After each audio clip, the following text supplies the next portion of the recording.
एक बार मैं गई पीछे आ गई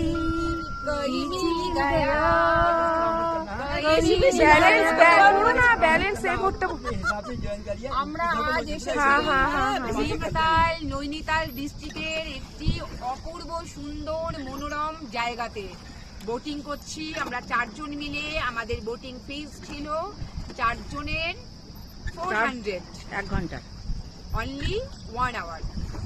তো ভীষণ ভালো লাগছে। আজ এখন আমরা মাছ পুকুরে মাছ লেকে পুকুর মেয়ে আছে, ওর উৎসাহে আমরা এখানে এসেছি। আমাদের 4 জনের নাম বলো। দেখাতে পাচ্ছি না, পরে আমরা দেখাবো। আর এই যে প্রাকৃতিক দৃশ্যটা একটু ঘুরিয়ে দেখা। এই যে প্রাকৃতিক দৃশ্য দেখছেন, এখানে কোই মিল গায়ে সিনেমার শুটিং হয়েছিল। অপূর্ব দৃশ্য চারিদিকে দেখুন। তারা খুবই লাকি যে এখানে তারা